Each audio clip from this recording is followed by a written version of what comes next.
At narito na po ang ika-6 na yugto ng ating kwento. Niyakap siya ni Lily at napaiyak na rin ito. This is all Rico's fault. Lily, hindi ko mapapatawad ang lalaking iyon sa nangyaring ito sa anak ko at apo ko. He should go to hell. Hindi siya iniwan ni Lily sa ospital buong maghapon. Bago magtakip silim, may inihatid na good news si Sally. Nagkamalay na si Serena ninang. Napaiyak si Prissy at niya ang inaanak. Thanks so much, Sally. May kasunod na bilin ito. But I think there's a problem. Larawan ang matinding pagkabahala ang anyo ni Prissy. What problem? Halos mautal na tanong niya. Well, I got the chance to talk to her for a few minutes. At kinamusta ko ang lagay niya, pero ang una niyang sinabi sa akin kung ligtas daw ba ang kaibigan niyang si Lily. Nagkatinginan sila ni Lily. Larawan ng matinding pagtataka ang anyo ng dalaga. And then, she told me something like, Ate Sally, kailangan kong tawagan ang mama ko sa Amerika para may paalam ang nangyari sa akin. Anyway, sana naman ay mali ang kutob ko. Kutob na ano? I can't tell you yet, Ninang. Mabuti pang puntahan nyo na siya sa loob para makausap nyo siya at baka maalala niya ang lahat. But don't stay longer than 10 minutes dahil kailangan siya magpahinga uli. Nagmamadali nilang tinungo ang kinaroroonan ni Serena. Naabutan nila ito na sapo ang noo habang nakatingin sa nakabiting dextrose sa tabi ng higaan nito. May malaking bandage dito sa ulo na halos tumakip sa buong mukha nito. May bandage din ito sa kaliwang paa. Anak, labis ang pagkabigla ni Serena. Ma, umupo agad ito sa gilid ng kama at humarap dito. Yeah, it's me. Kamusta na ang pakiramdam mo? Thank you God at nagkamalay ka na. Hey, kailan ka pa dumating from US? Kakausap lang natin the other day at sinabi mong next week ka pa uuwi ng Pinas. What? Tigagal na sabi ni Prissy. Napatingin si Serena kay Lily. Friend, I'm so glad to see you. Nasaktan ka ba? I'm to blame dahil sa pagiging kaskasera ko sa pagmamaniho. Cheese, hindi tuloy tayo natuloy sa birthday party ni Rachel. Masinsina ang kinausap ni Dr. Sally sina Prissy at Lily ng sumunod na araw sa loob ng opisina nito. Ninang, 3 years ago nga ay nagkaroon kami ng mild accident ni Serena habang minamaniho niya ang kanyang kotse papunta sa isang birthday party. Oo, Sally, tugon ni Prissy. At kami ang magkasama, dugtong naman ni Lily. May batang biglang tumawid sa harap namin, mga 15 meters away siguro sa kotse, kaya nagpanik si Serena. Bigla niyang kinabig pa kanan ang kotse, kaya nabangga kami nakaparadang jeep. At nagkaroon siya ng counting fracture sa ulo. Muling tanong ng doktora. Yes, sagot ni Prissy. Napatango ang doktora. Huminga muna ito ng malalim bago muling nagsalita. Nagkaroon nga tayo ng pagkakataon na kausapin siya kagabi bago siya matulog at ang mga sinasabi niya ay mga pangyayari na naganap 3 years ago. Meaning, hindi niya alam ang kasalukuyang pangyayari. She's not aware na may asawa na siya, nabuntis siya, and so forth. I'm sorry to say this, pero dahil sa matinding pinsala sa kanyang ulo, sa aksidenteng nangyari the other day, nagkaroon siya ng amnesia. Parehong napamulagat dito sina Lily at Prissy. Kung hindi pa nag-text si Fiona sa kanya para kamustahin si Serena, hindi malalaman ni Rico na nasa ospital pala ang kanyang asawa. Dahil sa isang aksidente, nanikip ang kanyang dibdib sa labis na pag-aalala sa kalagayan ng kanyang mag-ina sa ospital na kinaroroonan ni Serena. Pero bago pa siya makalapit sa private room nito, ay hinarang na siya ng biyanin niya. Ang kapal naman ng mukha mong magpakita rito, naniningkit ang mga mata at mataas ang boses na sabi nito. Mama, ano bang sinasabi ninyo? At bakit hindi nyo naman lang ipinaalam sa akin ang nangyari kay Serena? Bakit pa? Hindi mo naman na may babalik pa ang pagkawala ng baby niya, diba? Namanhid ang katawan niya sa huling sinabi nito. Ano ang ibig ninyong sabihin? Nagkakandautal na tanong niya. She lost her baby. Wala na ang baby niya, Rico. Kaya wala na rin sa isa ang pagsasama ninyo bilang mag-asawa. Just leave my daughter alone dahil as soon as gumaling siya, ipapaanal na niya ang kasal ninyo. What? Tama lang din naman ang desisyon niyang iyon. What's the use na magsama pa kayo?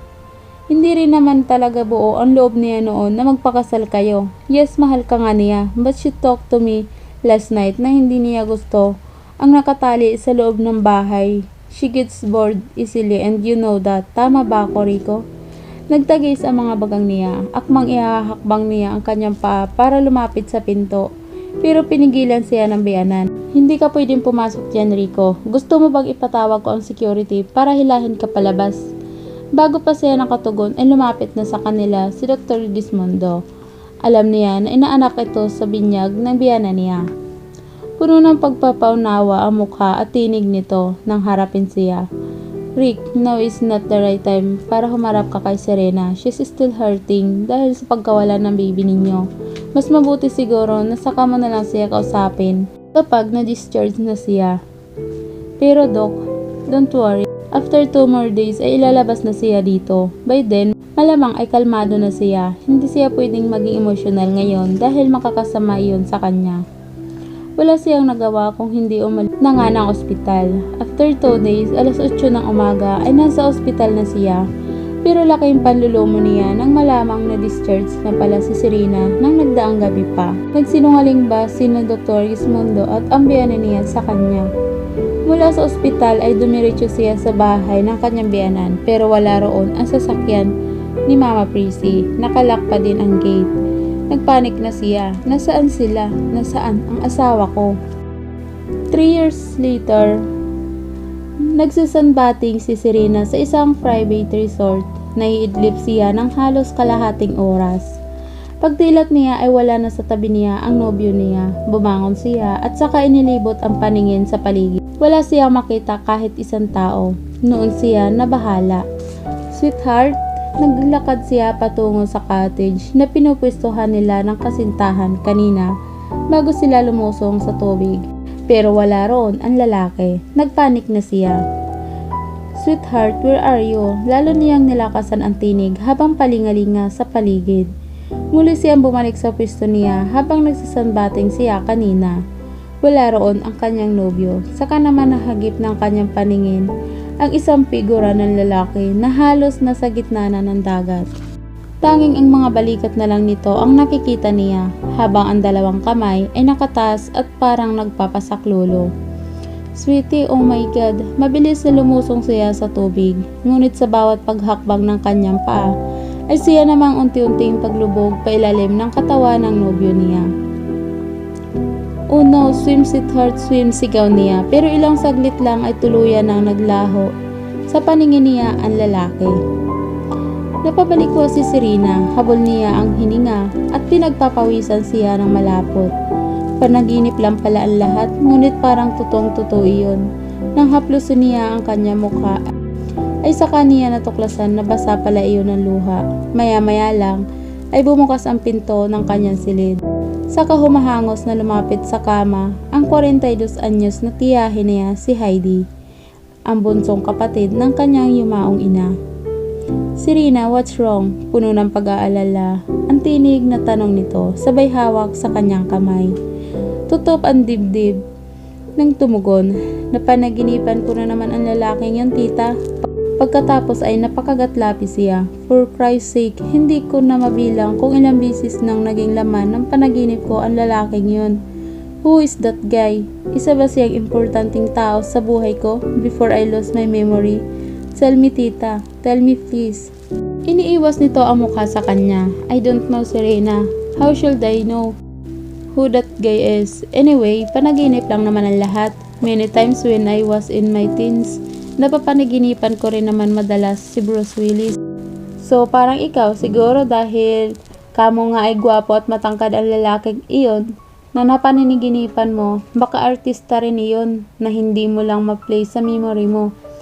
But isn't it weird na para bang kilalang kilala ko siya, na para bang naging bahagi siya ng buhay ko noon.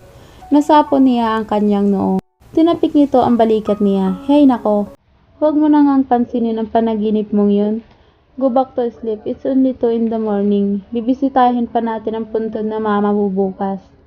Kailangan ko ring matulog uli. Medyo umatake ang migraine. Mabuti at nagising agad ako nang marinig ko ang sigaw mo. Pagkatapos siyang hagkan sa pisngi, lumabas na ito ng kanyang silid. Muli siyang nahiga sa kama, pero hindi pa rin mawaglit sa isip niya ang lalaking laging laman ng kanyang panaginip. Who is he? Does he even exist? Was he a part of my life bago pa ako nagkaroon ng amnesia? Pero imposible. Bakit naman kailangang ilihim sa kanya ng kanyang ina at tiyahin? Maging ang ilang malalapit na kaibigan ang tungkol sa lalaking iyon kung sakali mang isa itong importanteng tao sa buhay niya. Prior to her amnesia. Huminga siya na malalim saka muling ipinikit, pero mukha pa rin ng lalaking iyon ang naglaro sa kanyang imahinasyon. Napaungol siya sa frustration. Minsan tuloy, nakakaramdam na siya ng guilt sa nobyo niyang si Brian. Dahil isang gwapong estranghero na madalas na gumugulo sa kanyang panaginip. Pasado 10:00 na ng umaga nang magising ulit siya. Medyo sumasakit tuloy ang ulo niya nang lapitan niya ang tiyahin sa balkonahe ng kanilang apartment. Good morning, bati nito. Doon sa apartment na iyon ni Tita Heidi sila naninirahan ng mama niya mula nang dumating sila sa Amerika. 3 taon na ang nakalilipas. Matandang dalaga ang tiyahin niya at wala na raw itong planong mag-asawa. Itinuon na lang nito ang buong panahon sa pagtatrabaho. May mataas na katungkulan ito sa The Coca-Cola Company na ang main headquarters ay naroon mismo sa Atlanta. Morning tita, nag-breakfast ka na? Yes, kanina pa. Mag-breakfast ka na rin para makagayak na tayo mamaya. Birthday ng yumaong mama niya ng araw na iyon. 7 buwan na ang nakalilipas. Nasawi ito sa isang car accident habang sakay ito ng kotse nito patungo sa North Carolina upang bisitahin ang isang kamag-anak nila. Sa Atlanta nila ito nilibing. Nagpasya sila na huwag na lang iuwi sa Pilipinas ang mga labi nito dahil halos nasa US na naman ang mga kamag-anak nila. Susunduin tayo ni Bri dito, tita, sabi niya. Kumunot ang noon nito. He's here in Atlanta? Sandy Springs si Brian. May layong 15 milya mula sa Atlanta. Sa Georgia, pinanganak ang 31 anyos na si Brian. Isang mayamang American businessman ang ama nito at isa namang dentist ang Indonesian na ina. Sa isang restaurant sa Sandy Springs sila nagkakilala ni Brian 8 months ago. Hindi po manggagaling siya sa Sandy Spring. Akala ko ba ay sa bahay ng lola niya sa North Carolina sila mag-spend ng weekend. Nagbago ng isip Iyong parents na lang niya ang bumiyahe kagabi pa. Mas gusto raw niya nakasama ako. Mukhang ang lakas ng tama ni Bryce sa'yo Napangiti siya. Is there a problem? Nag-iwas agad ito ng tingin. Well, you know from the start na hindi ako boto kay Brian. Oo at mayaman ang pamilya niya, pero parang walang direksyon ang buhay niya. Isang happy-go-lucky guy. Nasa 30s na siya pero parang walang planong magtrabaho. Aasa na lang ba siya lagi sa parents niya? Masyado pang mama's boy. Tita, nagtatrabaho rin naman si Bryce sa bar nila sa Sandy Spring. As a band singer, may halong pagkadigusto. Ang tinig nito. Isa pang ayaw ko sa kanya ay ang hikaw sa kilay at ang naglalakihang tato sa magkabilang braso. Natawa siya. Tita naman, kahit mga babae may mga tato na rin. Mabait naman si Bria, saka magalang. At mahal mo nga ba siya talaga? Of course, mabilis tutugon niya. Umismid na lang ito. Pagkalipas ng 1 oras ay dumating si Brian. Matangkad ito at gwapo. Magandang kombinasyon ng Indonesian at American blood na nananalaytay sa mga ugat nito. Humalik siya sa mga labi ng kasintahan nang salubungin siya nito sa driveway. Hi baby, bati nito. Hi pretty, you ready? Yes, I am. Auntie is almost done. Good, I need to talk to you for a few minutes. About what? About my plan to visit Paris next week. Paano na nga ba si Serena at si Rico? Gayong hanggang sa panaginip na lang ang pagmamahal ni Serena kay Rico. Abangan po natin ang susunod na kabanata ng ating kwento.